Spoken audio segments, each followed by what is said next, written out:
Well, hello, everybody. We are back with our next episode. I just keep calling it We're with the Boys, even though I think I've renamed it at this point, but that's what we're going to call it because it's just four embalmers, me and the boys, chatting about a random topic.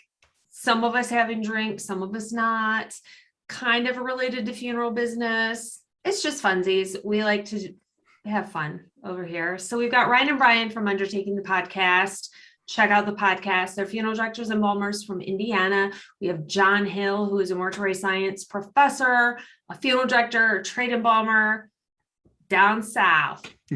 His accent's the best, and he wears overalls. So we love Winter overalls. The doggy. You got to look at the doggy. I know. I don't even know where I would buy that. Oh, it's awesome. I'm going to show up next time in overalls is what I'm going to do. You can buy it at the co-op. Go to the co-op. Y'all don't have one up there. No, we don't have a co-op, but can I just say that with my background, it says Undertaking. So we're just going to deal with it. Undertaking. Oh, That's what I am today. The pod. Undertaking the pod. The pod. Well, Ryan's undertamed. Ryan says the assed. It does say the ass. That is great. Awesome. Under Titan. Accurate. Why do you think I sent him that background? That's what I. Yeah, it's backwards. Okay. It's backwards on mine. You've been had by me. All right. So we're going to focusing. So I have one question I get a lot is about prisoners and like death row inmates and dying in prison. Ryan, wake up. No, I'm good. I'm So have you guys taken care of anybody that has died in prison? I've not. I have not. John? I have at the mortuary service a few times. Okay. I've done some. We have a large prison not too far from me. I've had a lot of inmates come and have to like attend funerals, and it's a lot of money. But that's like the large prison is about an hour from me. Had a couple people die there or get taken off site and die at a hospital and then get brought in. We don't have the death penalty here. Do you guys have death penalties in your states? Yes. Yep. North Carolina does or not? I think we do. Do you? Oh, no, I feel like we should Google that. I'll Google it while we're talking. I think we do. So, I mean, if you die in a prison system, typically you're getting an autopsy, then you go into the care of the funeral home that the family wants used. So I get asked about, hey, if someone dies in prison or like, you have, let's say Ted Bundy died. When Ted Bundy died, what happens to him? Because people don't understand, like there's still family that maybe cares about him, which Ryan and Brian, you guys were at the presentation that I was at when we heard, was it Vernie talking about gleam in your parents' eye? Do you guys remember the presentation? Yep. Who was that? Was that Vernie? That's what Bernie found. I didn't go to the conference, but that's his statement that he's known for. Yep. Absolutely. Yeah, so that everybody is a gleam in someone's eye. So even if you're a serial killer, like Jeffrey Dahmer's parents still loved him when he died, because at one point he was a cute little kid that they loved, and you can't really get rid of that love over time. So your family calls somebody. So John, what has been your experience dealing with prisoners? Have you worked with the families at all, or? No, I've never worked with the families on that. The only thing I had that's not even really the same is we had, and this was I was still an apprentice at the time, but I was, directing the family, and young man died, and we had his brother was an inmate, and so they brought him in, but that's a totally different thing. We've had that, but the mortuary service, we get all kinds of calls, and it's high volume, and we basically just dealt with the funeral home, but I've never dealt with a family sitting there talking about those kind of arrangements with them. But I believe you're exactly right, though. I mean, I would imagine, even though if they died in prison, the autopsies are done, things of that nature, but then if you want to call it, a person when they die is not considered property, but at the same time there is possession of them. And so you have all these different lingos with that, and the family has the rights to that person, the next of kin does. And so even though they die in that manner as an inmate, I would imagine that they still have the rights of what's going to happen to them and what can be done with that. Well, and I mean, the state obviously would want somebody else to pay for it. I mean, if the family's going to Absolutely. step in and pay for it, great. We don't have to. Exactly. So there are like, well, not even just one city over. I mean, they have like a pauper cemetery for prisoners and things in that even small community. Just when people don't want to care for them, they kind of go to the Potter's Field kind of thing, and you have your stuff happen. Have you guys been even around, Brian, Ryan, any I just went blank on words. Well, Yes. I'll say this when it comes to Capital prisoners. punishment is what that's what I'm- No, I've not been around that, but I'll say this when it comes to prisoners, just hearing and talking to other funeral directors, there's a lot of semantics that go with it. A lot of phone calls, a lot of paperwork, a lot of signatures. There's a lot that comes with, involving a prisoner within a correctional facility or trying to, if that person has the right of disposition, we have to at some point make contact with them and try to maneuver through, the funeral process with them being in prison at times. So it can be challenging in many different aspects. So that's my thought. Yeah, Kari, I've been working kind of behind the scenes for a while now to bring on a funeral director and embalmer who works with these prisons that has worked with capital punishment, and haven't quite had the opportunity to get together just yet. And I'm not sure if it will be, because it's really hard, because I know with your show and with ours that we try to keep the identifiers to an absolute minimum to where And you it's can't walk hard. those back, and it's really, really hard. But with some of the conversations that these prisons will have contracts with local mortuary services, which kind of blows my mind, because there's always going to be family of some sort. Now, they may throw their hands in the air and refuse to take up that responsibility, but Indiana, we've got very clear channels of who authorizes what, and it's not the prison system. So I can't really wrap my brain around that. Now, I have been involved with jail deaths, and very, very from the periphery, not necessarily that they've used our funeral home, but it's a different kind of thing when there's an accidental death or just a death that's unattended in jail. And some of the things that come up is the jail or the local police investigating their own death. Yes. There's some definite conflict of interest there. Yeah. They get very, very protective, and I know of some stories even in my area where the sheriff's department does not want to release any information to the coroner, and then the coroner's got to they got to throw their weight around a little bit and say, well, I'll be in there with the state police and the media, or we can just do it now, and then then they get some cooperation. But that's been my very brief experience with that. So talking about capital punishment, death row inmates. So let's talk, if someone dies by electrocution. Have you guys had anybody die by electrocution? Not electric chair, but any electrocution, just period. As a paramedic, yes. Funeral director, no.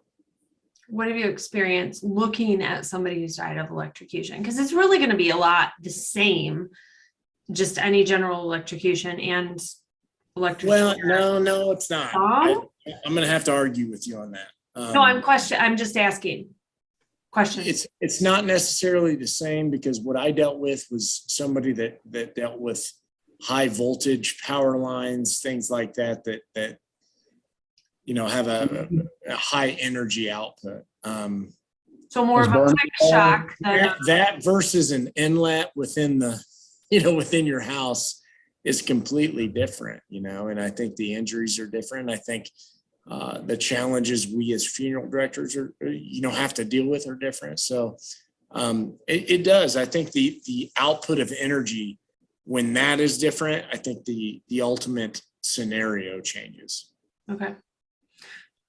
So my question is, if someone dies by death row, lethal injection, electrocution, let's hypothesize caring for somebody with that kind of a body, and then we're going to go into a little more fun question.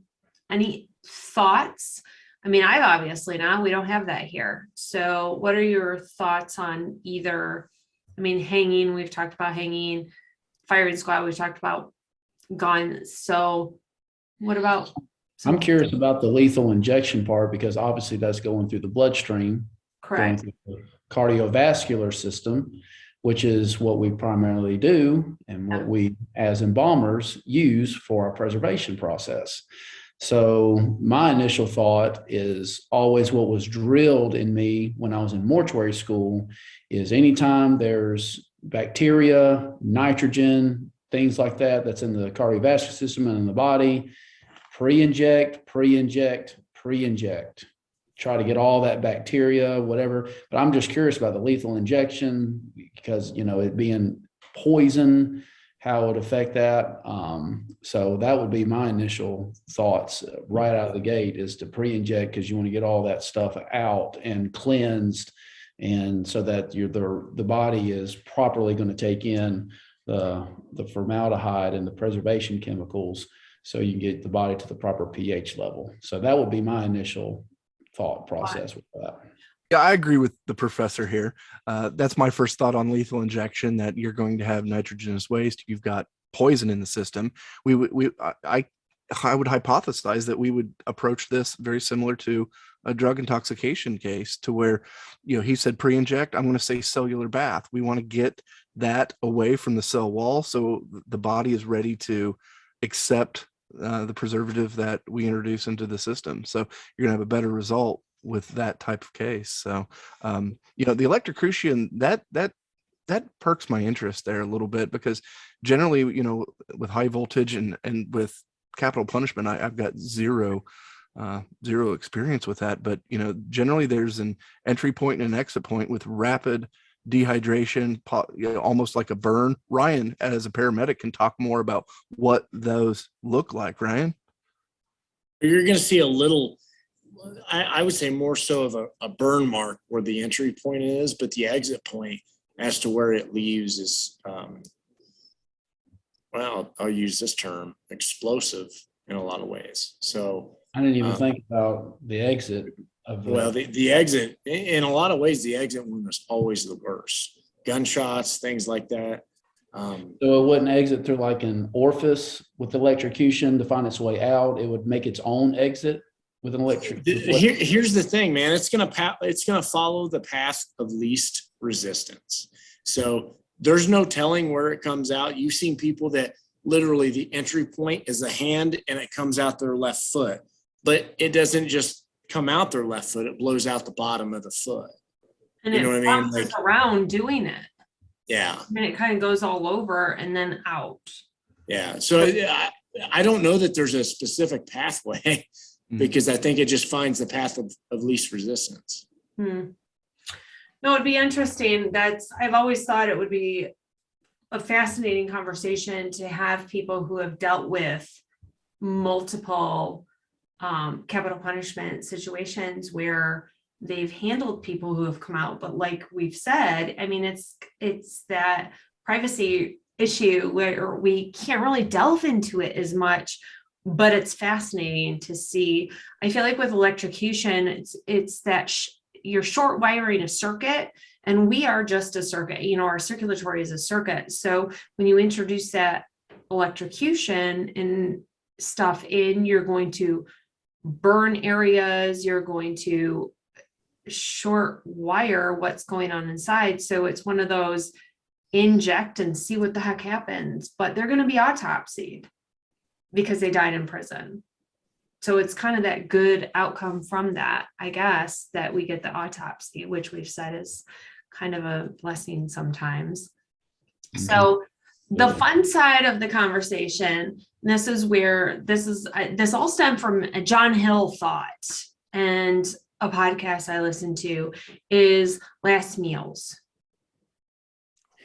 Oh, what would I have? Oh, people. So I had to share, but I have to share a few factoids of some people and their last meals that people know. So we've got like Timothy McVeigh, who died by lethal injection in Indiana. Yeah, they send everybody here. Not everybody. Who had 2 pints of chocolate chip or mint chocolate chip ice cream was like his last meal. That's what he ordered up. Just 2 pints. 2 pints. There was a dude who ordered 1 single olive because he was going to be a jerk, like why? There's a lot of like steak and lobster. John Wayne Gacy, who was a total arse, had fried shrimp and KFC and strawberries because he used to work at KFC. I'm curious if he did the original recipe or the extra crispy. Oh, he's just a greasy, gross man. There was a dude who had like bacon. He had pizza with bacon. He had fried chicken. He had lots of soda. He had more bacon. I love this topic. Keep going, please. Oh my God. Yeah, I know. You're going to be so hungry. You're going to be crazy. I'm hungry now. Then the biggest one, Lawrence Brewer, who's the biggest arse that ever so James Byrd Jr., one of the biggest racially driven crimes ever that happened. So he was one of the gentlemen that just brutally murdered James Byrd Jr.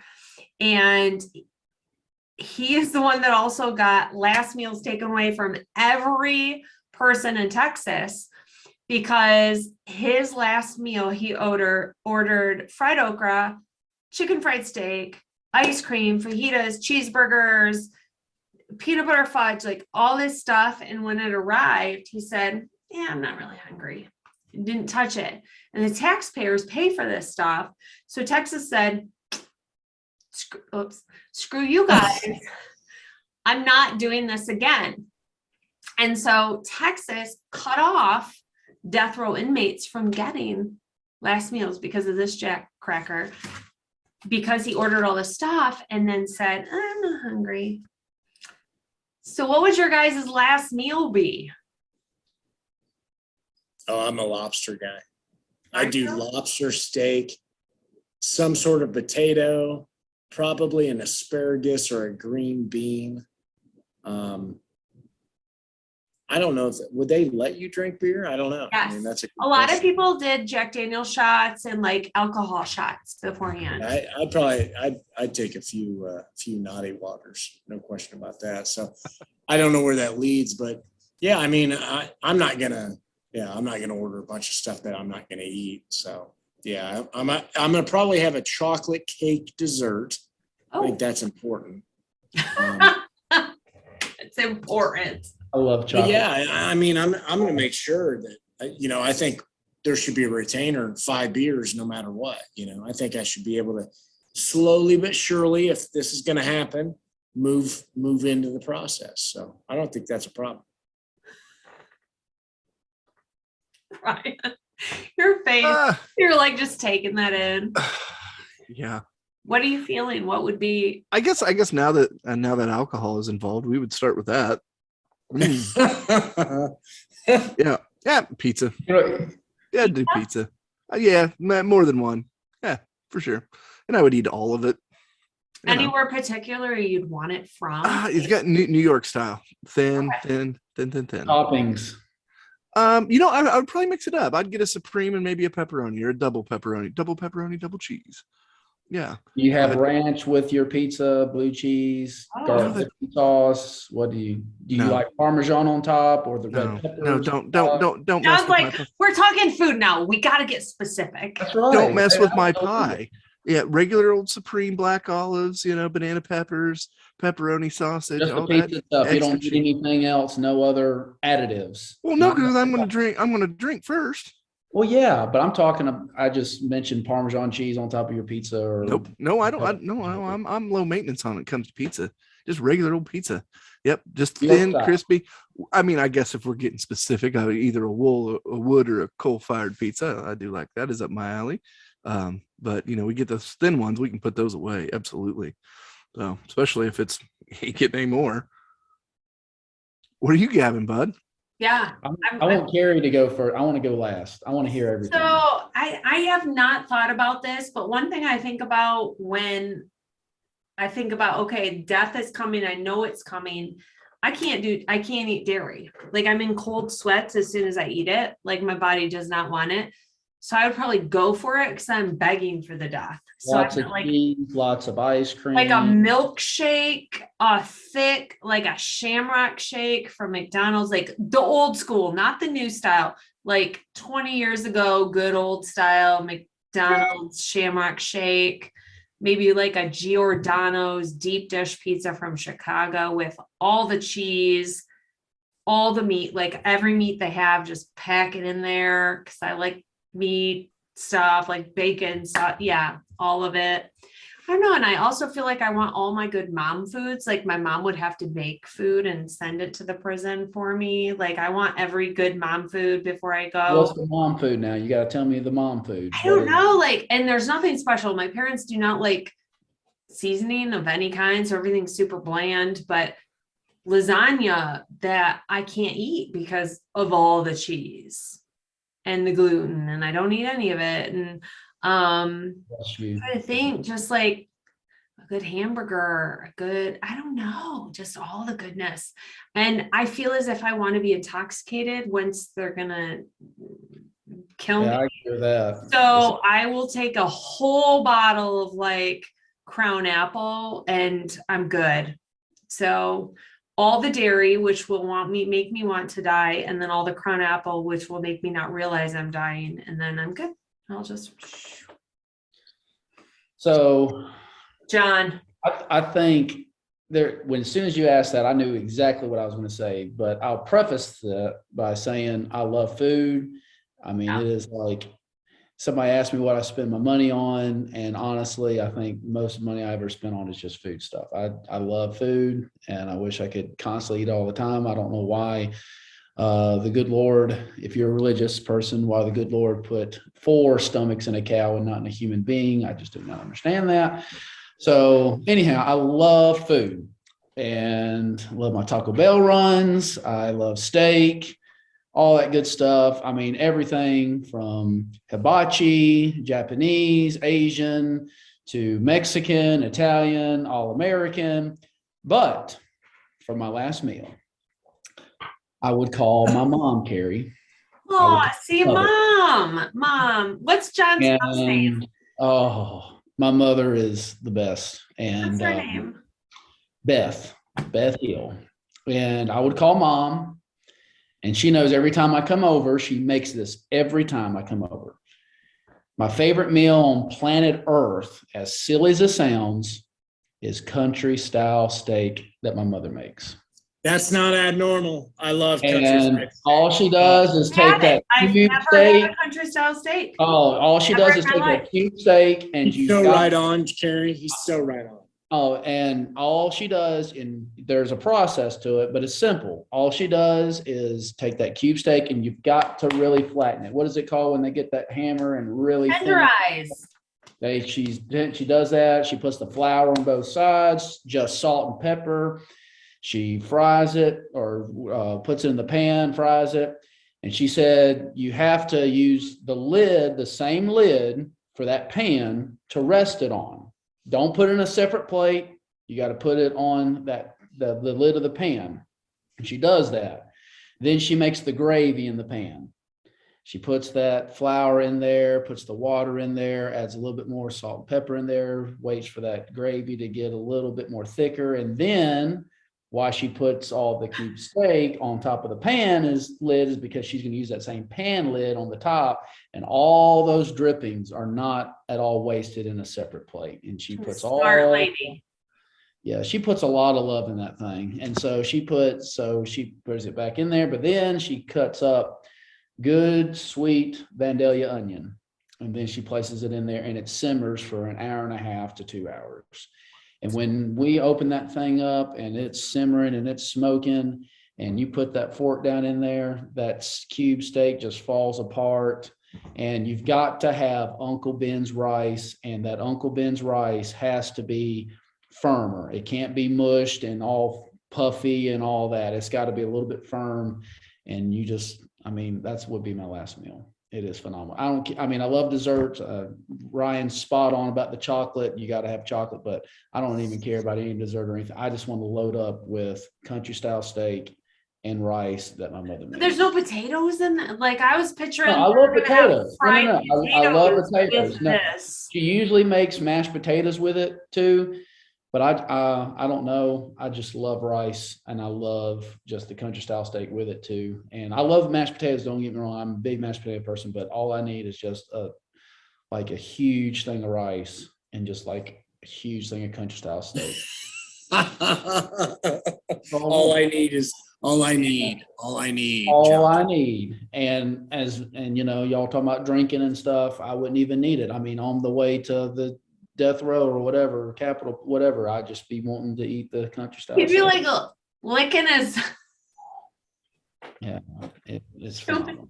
I just want to appreciate that you're the one that worked wildlife into this video, not me this time. So we got a raccoon and a cow now. Well done, John. A cow, yeah.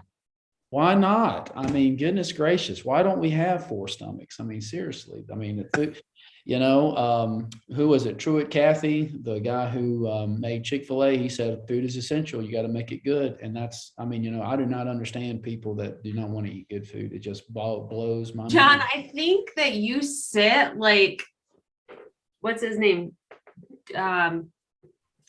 Who's a really, Ben Kingsley played him in a movie. Gandhi. I feel like you sit like Gandhi and think about why can't I intake more food in my body all the time? All the time. Like I picture you just sitting and we're really like trying to figure this out.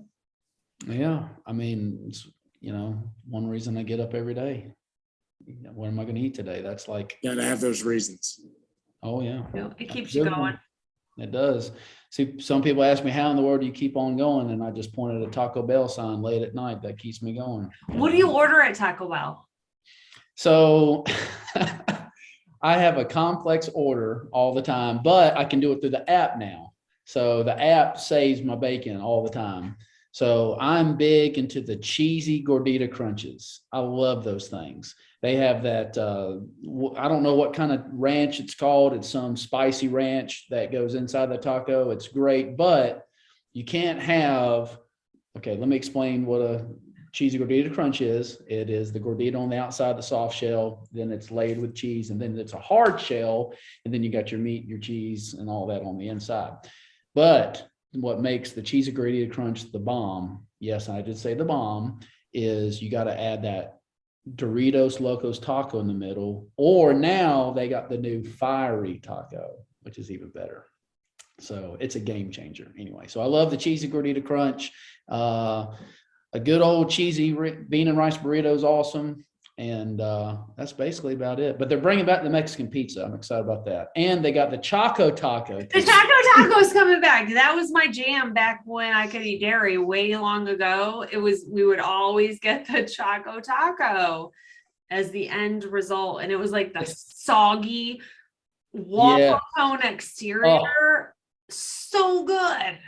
Yeah, I love Taco Bell. And it's pretty bad that your GPS, as I was driving to where I'm at now, it shows every Taco Bell at every exit. Like it lights up on my. It knows GPS. you. I know it's scary, but anyway. Oh my gosh, I love it.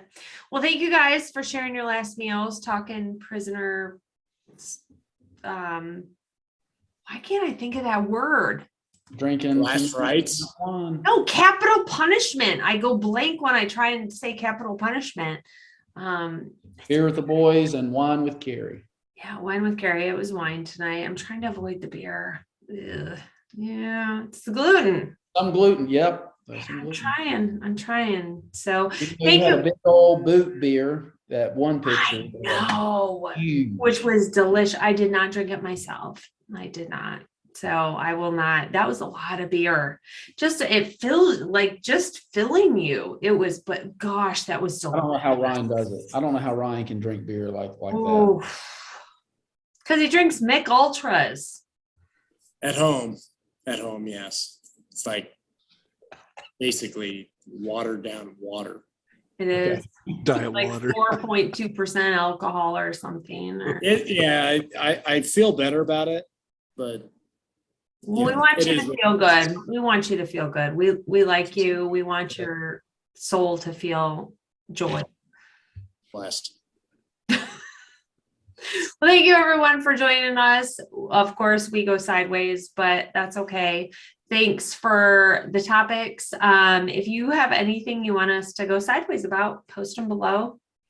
We're willing to go there. But thanks for Ryan and Brian. Check out Undertaking the podcast on any podcast platform. How many episodes are you guys doing a week? At least 2? Yeah, Tuesday and Thursday we release, and I just remembered I got to release tonight for tomorrow. So Woo! back to work. Yeah. So Yep. a lot of content. If you like funeral business content, head on over. And then there's John. Send him love. Send him Taco Bell. All gift cards I will accept at my P.O. box and pass on to John. I don't care. Yeah. And John's got to go to work. John has to go embalm right now. I do. But thank you everybody for joining us. We'll check you out next time. Bye. Bye, Kari.